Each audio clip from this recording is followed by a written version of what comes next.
네, 하재근의 문화읽기 시간입니다. 최근 전문 영화인이 아닌 이들이 만든 개인 영화들이 화제를 모으고 있는데요. 자세한 얘기를 하재근 문화평론가와 얘기 나눠보겠습니다. 어서 오시죠. 안녕하세요. 네, 안녕하십니까. 네.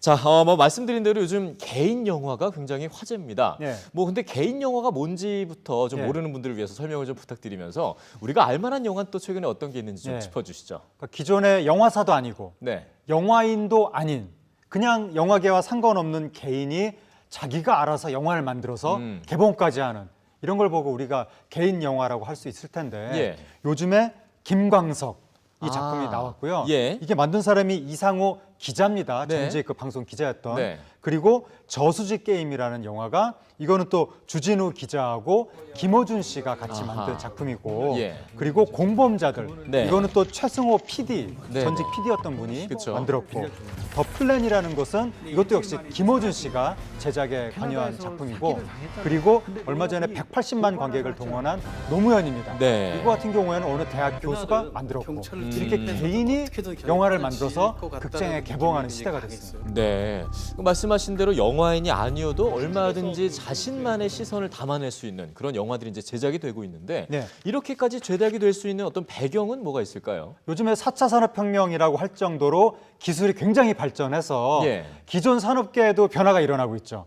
그 변화라고 하는 것은 기존의 대량 생산 산업에서는 별로 중요하지 않았던 개인의 역할이 네. 점점 커지고 있는 겁니다. 그렇죠. 영화계에서도 기술 혁신이 일어나면서 개인이 영화 극장에 걸 수 있을 정도의 영상물을 만들 수 있게 된 거죠. 네. 과거에는 이게 불가능했습니다. 예. 극장에 거는 정도의 영상을 만들려면 돈이 엄청나게 들고 예. 이 대단히 전문적인 지식과 기술이 필요하기 때문에 네. 아무나 할 수가 없었는데 이제는 개인도 스마트폰, 뭐 가벼운 카메라, 그 개인용 컴퓨터 이것만 있으면 고화질 영상을 작업할 수가 있는 시대가 됐기 때문에 개인이 자기가 원하는 테마를 딱 잡아가지고 극장에 개봉될 정도의 영상도 만들 수가 있게 된 거고 네. 앞으로 이렇게 개인의 역할은 영화계에서나 산업계에서나 점점 강해질 것 같습니다. 하긴 요즘에 스마트폰 하나만 있어도 영화를 찍는 세상이니까요. 네.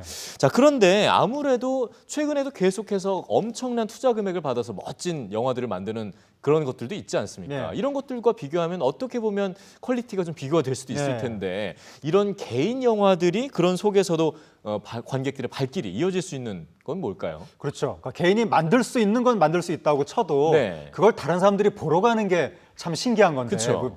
수십억짜리 대작을 놔두고 네네. 지금 여기 이러한 개인 영화들의 특징이 뭔가 이렇게 사실관계, 사회적 문제들의 그 진실을 파헤쳐가는 이런 내용들인데 예. 여기에 사람들이 돈을 만 원씩 내가면서 보러 가는 이유는 네. 결국 기존 시스템이 알려주는 사실관계를 믿지 못한다라고 하는 대중정서가 깔려 있는 거고 예. 그러니까 최근 몇 년 사이에 완전히 일반화된 신조어가 뭐냐면 기레기라는 단어가 이게 처음 등장했을 때는 거의 방송에서는 쓸 수 없는 말이었었는데 예. 기자를 굉장히 비하한 말이죠. 그렇죠. 그런데 요즘에 이게 지상파 드라마의 일상 대사로 그냥 나올 정도로 아주 네. 일반화된 단어가 됐습니다. 예. 그러니까 그럴 정도로 언론에 대한 국민의 신뢰가 땅에 떨어졌다는 거죠.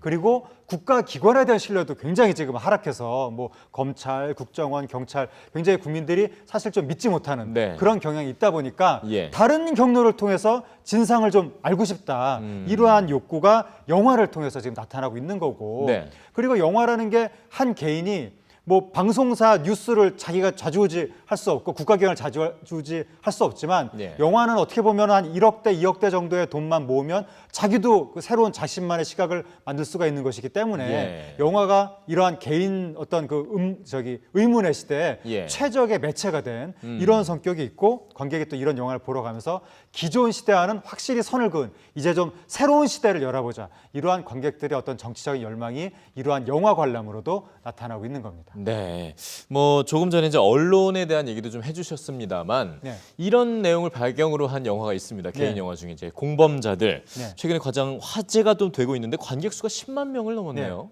어떤 그렇죠. 영화죠? 공범자들 정말 놀라운 건데 저도 지난 주말에 이 영화 보려고 했지만 실패했죠. 예. 너무 상영을 안 해서 이 영화를. 예, 맞습니다. 그러한 악조건에도 불구하고 10만 관객을 돌파했다는 것이 그만큼 이 영화를 보고자 하는 관객들의 열기가 크다는 거고, 이 공범자들이 뭐냐면 우리나라 공영방송의 문제를 지적하는 건데, 예. 우리나라 공영방송이 국민들의 사랑과 신뢰를 굉장히 많이 받다가 요즘에 신뢰도가 추락했습니다.